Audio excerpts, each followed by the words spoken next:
Ya, program makan bergizi gratis membutuhkan dana lebih besar dari yang sudah dianggarkan APBN, yakni 71 triliun rupiah. Badan Gizi Nasional sebagai eksekutor program berencana meminta tambahan anggaran sebesar 140 triliun rupiah.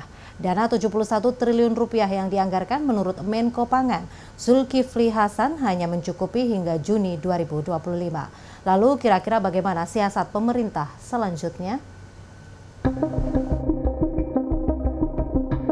Dalam APBN kita 6 Januari lalu, tepat saat kick-off makan bergizi gratis atau MBG, Kementerian Keuangan sudah memastikan program makan bergizi gratis dengan anggaran 71 triliun rupiah tidak akan menambah defisit APBN pada 2025 yang telah ditetapkan saat APBN dirancang di 2024, yakni sebesar 2,53%.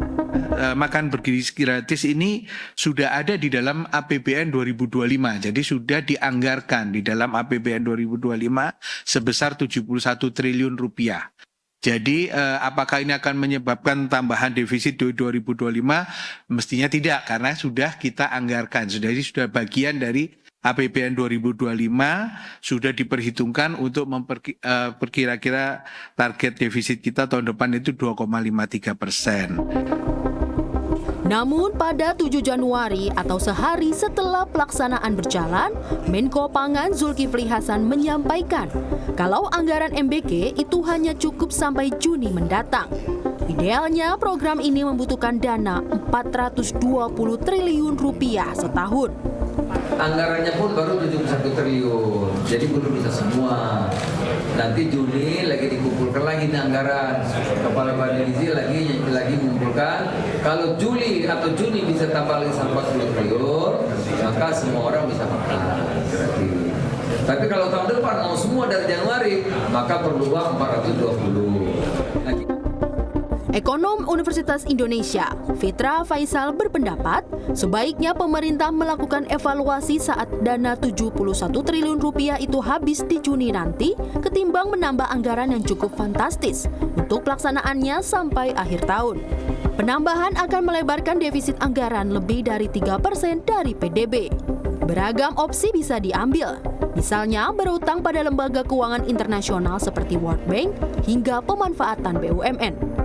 Namun memiliki banyak risiko mengikutinya. Adapun menggunakan saldo anggaran lebih Kementerian Keuangan tidak bisa diambil sepenuhnya hanya untuk alokasi program MBG. Karena banyak program lainnya yang diperkirakan membutuhkan dana tambahan atau sebagai bantalan menghadapi kondisi ketidakpastian global.